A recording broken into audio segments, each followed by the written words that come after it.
Hello everyone, welcome to this video. I hope you're all well, and in this video we're going to have a look at retarded Eddington-Finkelstein coordinates. So this video explores how these retarded Eddington-Finkelstein coordinates provide an alternative perspective on the Kerr metric, allowing us to navigate around coordinate singularities where delta is zero. Now these singularities are associated with the black hole's event horizon, and they are the location at which they occur where delta equals zero. By adopting these coordinates, we can gain some insights into the dynamics of particles and light rays near the black hole. Now, while these coordinates do not directly imply the existence of white holes, they offer valuable insights into the behavior of space-time around Kerr black holes. So let's have a move on now. And I'm going to be in the way there probably. I think we'll move that. That's better. All right, so in Boyer-Lindquist coordinates, the Kerr line element, or space-time interval, is this. Okay, what we're going to do with our retarded Eddington-Finkelstein coordinates, we're looking to produce those geodesics which take us outgoing from the object, which we will see is in fact a white hole. Anyway, so mu is gm on c squared, delta is this object here. Set that to zero, you get the location of the event horizons for a Kerr black hole. Rho squared is r squared plus a squared cos squared theta. A is the angular momentum per unit mass. Now, unlike the Schwarzschild geometry, the Kerr space-time is not spherically symmetric due to the effects of rotation, and this means we can't expect to find radial null geodesics like those of the Schwarzschild space-time, which is spherically symmetric. With the Kerr geometry, we have axial symmetry, right? A symmetry about the rotation axis. So the Kerr metric does not have axial symmetry, so we can expect to find null geodesics that lie in the hypersurface ds squared is zero equals d theta d lambda. So pick a constant theta, and then we can see that as we move around the axis of rotation in the phi direction, that's this phi here. This is the polar angle, this is the azimuthal angle, and as we move in the phi direction, we find that the geometry is the same in that direction, where theta is held constant. Okay, next one. All right, so using this metric and a Lagrangian built from it, we can find the equations from which the principal null geodesics can be found. And previous videos, I don't know, it goes back to videos 14, 15, 13 or something like that. I think it was starting in video 13 in this Kerr geodesic series. Okay, we found for the principal null geodesics, here was their form. And anti-differentiating these gives it this object here, plus for the outgoing geodesics, minus for the ingoing.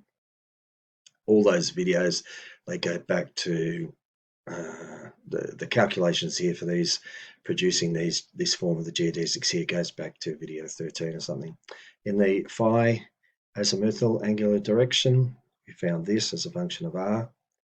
And as an example, let's plot the first two of these cases, that's the ingoing and the outgoing, for a 1 billion solar mass black hole, just as we did in the video prior to this for the advanced coordinates, with a dimensionless spin parameter A star of 0.8.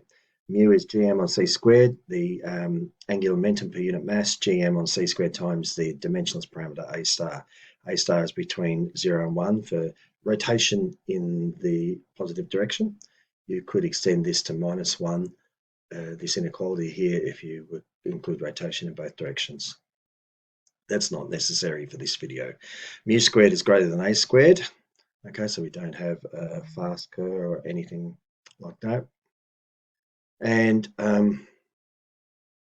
okay, so looking at that, so here's our 1 billion solar mass black hole with that dimensional spin parameter of 0.8, and plotting those geodesics, we have this. Okay, this is the ingoing. They're discontinuous at these event horizons, and that was the whole point. This is the outgoing case. And that was the whole point of the Eddington-Finkelstein coordinates, because it was not unreasonable to expect that matter and energy crosses that event horizon, at least in the inwards direction anyway. And that's going in. So whereas here, these singularities suggest that's not the case. But as of course it turns out, as in the Schwarzschild case, these are just singularities appear due to choice of our coordinates.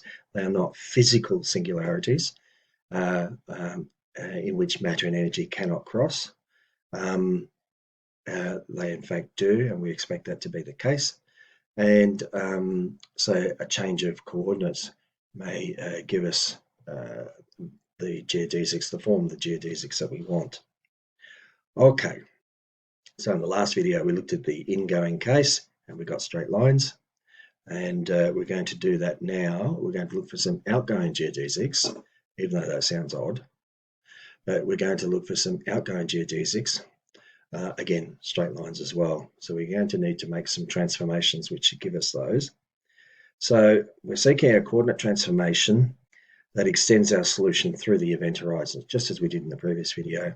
So we're going to go from Boyer-Lindquist coordinates, CT r theta phi, to CT star r theta phi star. Now these are the retarded Eddington-Finkelstein coordinates.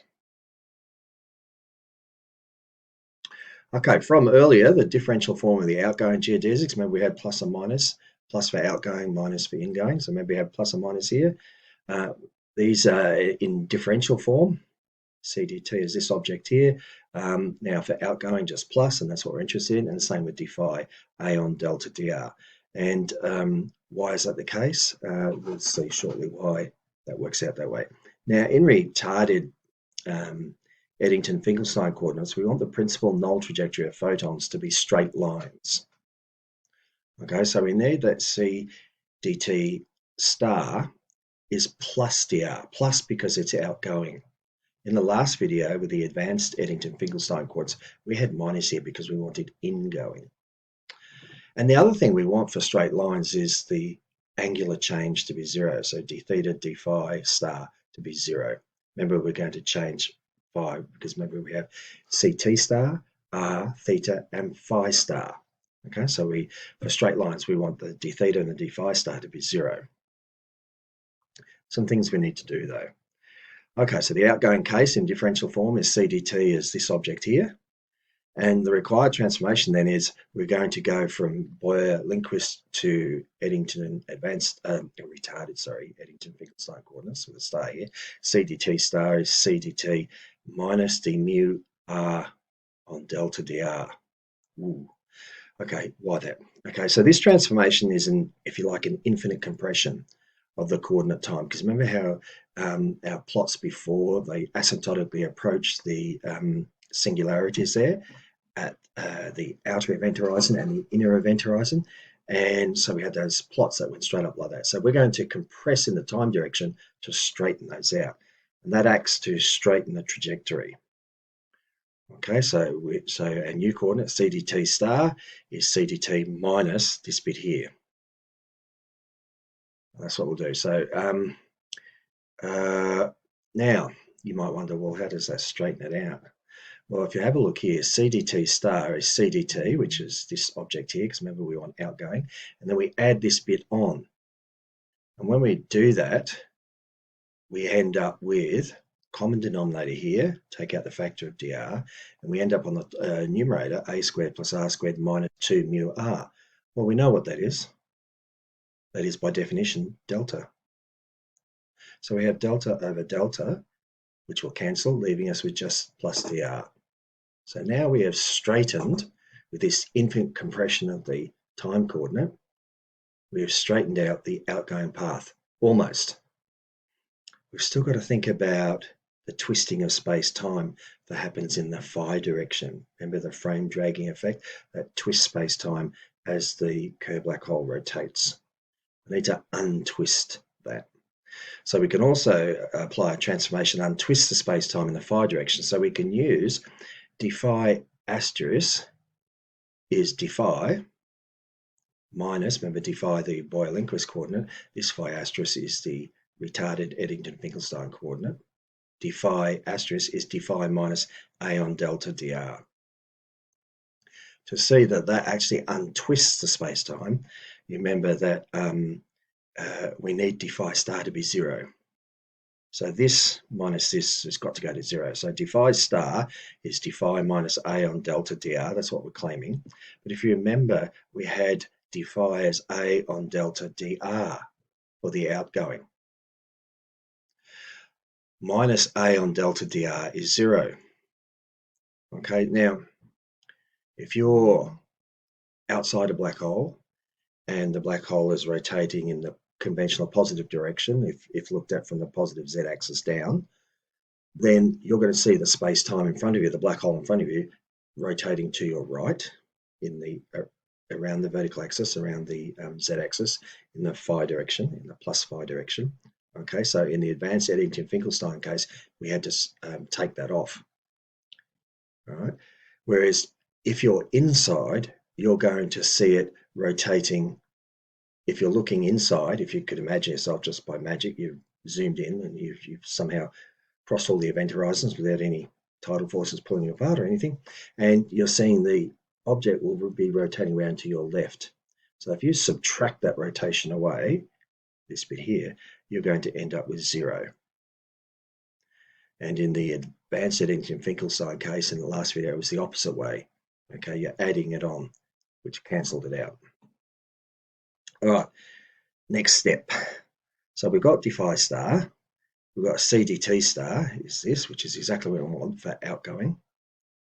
Next step. Okay, so our next steps are, I'll put that back now. CDT star is CDT minus 2 mu r on delta dr. That's what we had before. We're going to rearrange that. And CDT is this object here. Okay, so we're going to, in the Kerr line element, we're going to substitute for CDT, we're going to substitute this. dphi star is this, rearranging that, transposing it, we get dphi as this object here. Okay, and CDT squared, all squared, is this squared. Okay, that's all of this. Expanding that out, we get this. We'll need that in a moment. dphi squared, all of this squared, expanding that out, we'll get this. And next slide over, we'll be using these by substituting them into the Kerr line element. All right, so when we do that, ds squared, here is the Kerr line element before we do anything to it. Then we substitute in the objects I've just mentioned. So CDT is here, dphi is this, CDT all squared is this. One more thing, dphi here is that object there. Okay, when we do all that and we collect, expand it out here, expanding out the parentheses in the center here as well as at the end. Okay, we get all that. I'll go over to the next slide. Okay, here we go, and move that out of the way. Again, expanding all that out. Then we're going to collect our like terms here. And when we do that, we come down to this object here in the brackets, this object here in the brackets. Okay, this object here in the brackets. Okay, now what happens is, even if you use a computer algebra system, you can all end up with all sorts of combinations. Doesn't necessarily get you down to the simplest form. And ideally, we'd like to simplify this as much as possible. And you can spend a lot of time playing around with it on paper and pencil methods, and I mean a lot of time. Or even with the computer algebra system, you can get locked up in cul-de-sacs and you don't get out again. So, but there is another way of looking at this, how we can simplify these, and I'll just show you. Okay, oh, here we go. Okay, just one more thing, I had to do this. Maybe I should move that. All right, so here we are again, writing that all out. Okay, now, in the last video, I used this same example. I'm just going to use it again, but the approach that I used to simplify the bits in the square brackets, it's the same method. I'm just not going to show it to you 3 separate times. It doesn't need to take up that much time.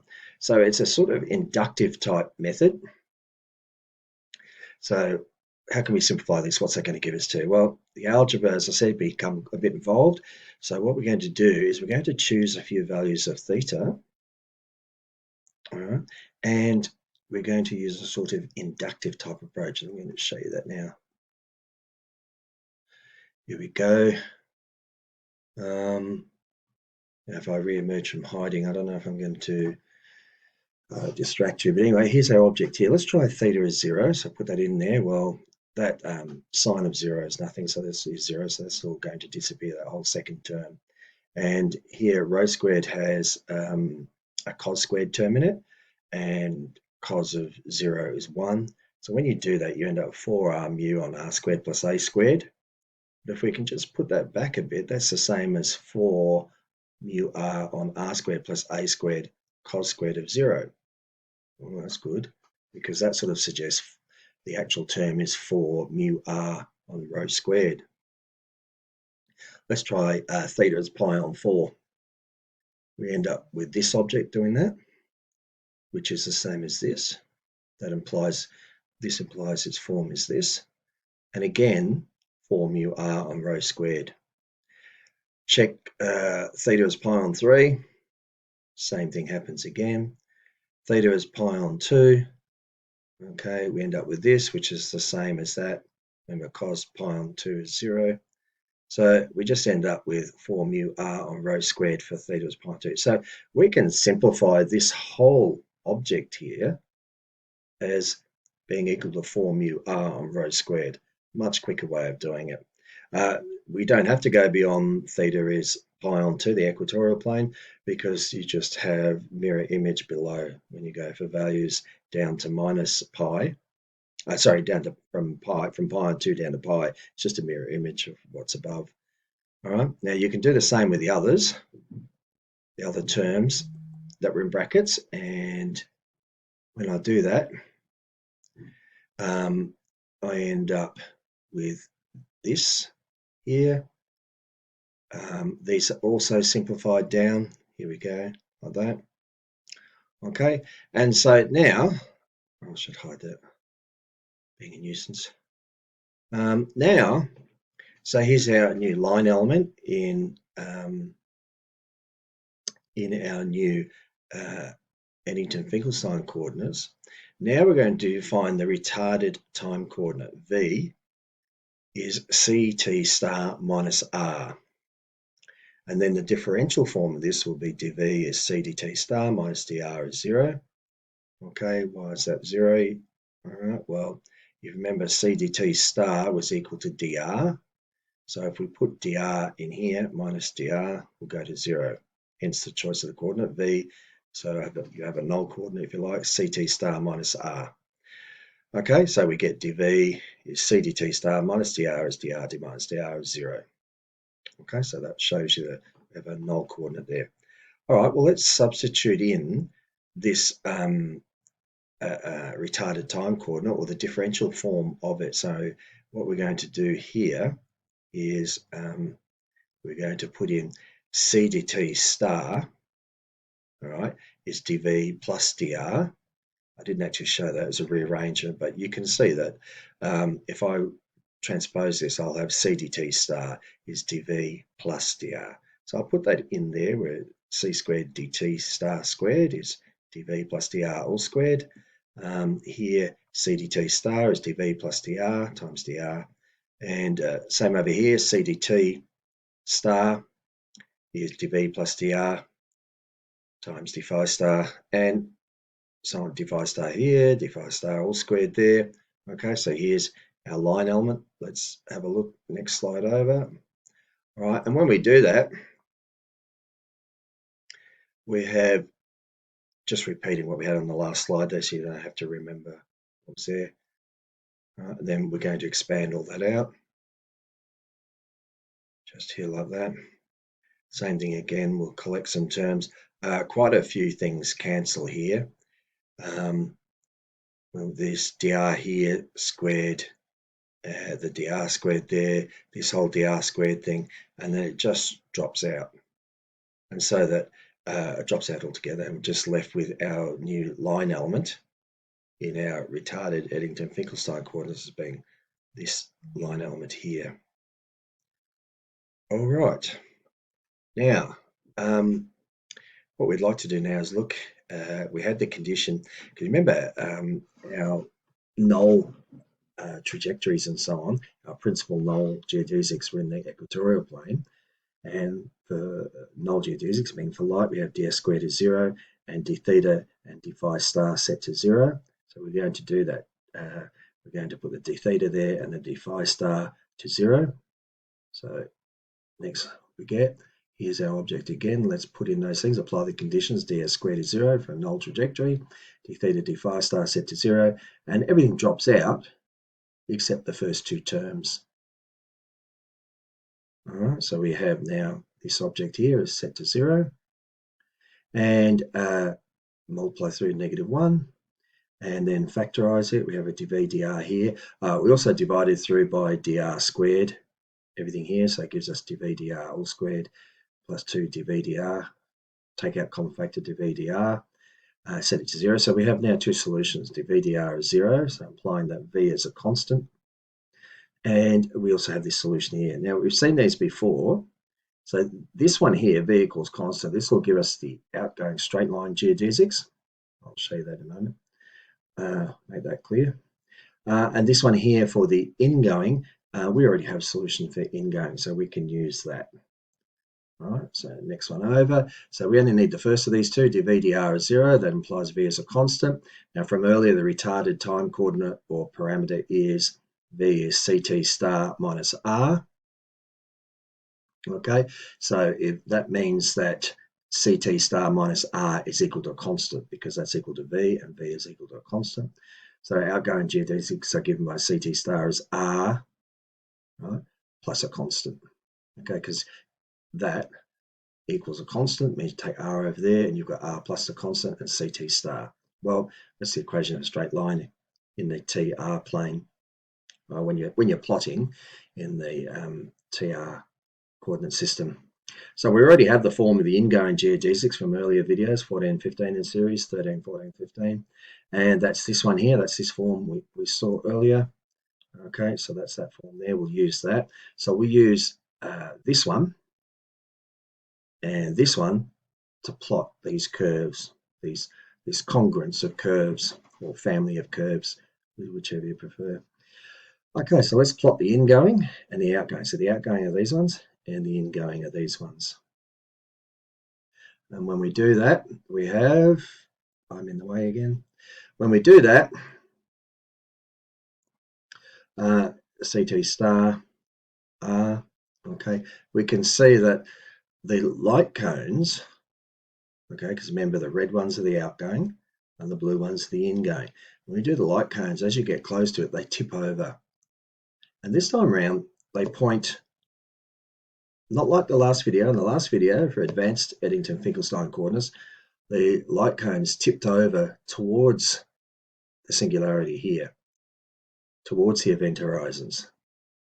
This one now tips over away. This is a very different object. Right? In all the regions, the light cones are pointing outwards. We're sufficiently close here. I think I plotted this up to about 3 mu, which is 3 gm on c squared. So we're quite close here. Matter and energy can only move outwards and nothing can move inwards. All the light cones point out. This type of object is called a white hole. Matter and energy cannot enter it, it can only come out. Okay, so the line element in advanced and retarded Eddington-Finkelstein coordinates are respectively. So this is advanced and this is retarded. Okay, notice how we go from one to the other by an inversion of the coordinates t star to minus t star and phi star to minus phi. Sorry, t prime to minus t prime and phi prime to minus phi prime. Okay, so if I did that here on this one, okay, where I see the t star, if I put minus t, well, that's not going to change because we're squaring it. Okay, so it's not affected by that. But if you notice here, this CDT here, when you put a minus in, it's going to change the sign of this element. Okay, and when you change the d phi here to minus d phi, okay, that then changes again. So we're back to what we originally have. So this component here is the same. This coefficient here is the same as this one. Okay, but some others will change because this CDT prime becomes negative. Now look at that. So this coefficient goes from positive to negative. All right. This d5 prime here, when you put a negative in there, that changes this sign and becomes plus. Everything else stays the same otherwise, but you can go from the advanced up here to the retarded by this simple inversion of the time and the phi angular component. Okay. Now, note also as A approaches 0, we recover the Eddington-Finkelstein form of the Schwarzschild line element, but just by setting A in all of these to 0, and you'll end up with the advanced and retarded Eddington-Finkelstein coordinates for the Schwarzschild case, as you would expect. Right. Now, next, I wanted to have a look at, I decided to plot these a little bit further out now. Let's go out to 10 mu, so 10 gm on c squared. And you see the light cones further out quickly become very upright. If I go a little bit further, 12, 15, something like that, they're pretty well just vertical.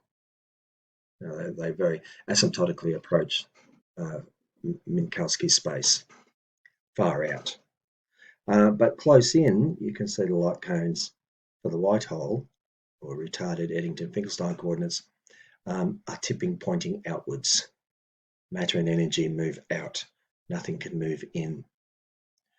Now let's contrast the same plot with the advanced Eddington-Finkelstein coordinates, where matter and energy move inwards, and plotted over the same distance again is, here we go. Notice the light cones out here, pretty well vertical, as in flat space.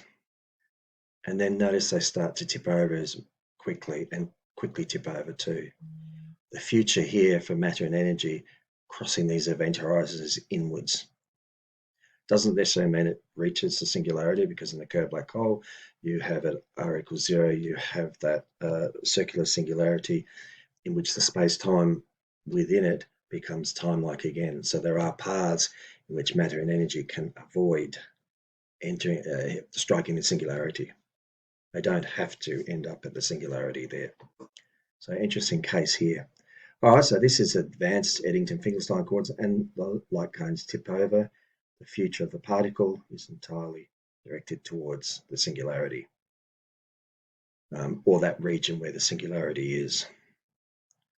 Okay, and that, I believe, is it. Yep, it is. Thank you, everyone. I'll see you in the next video. I hope this is helpful to you.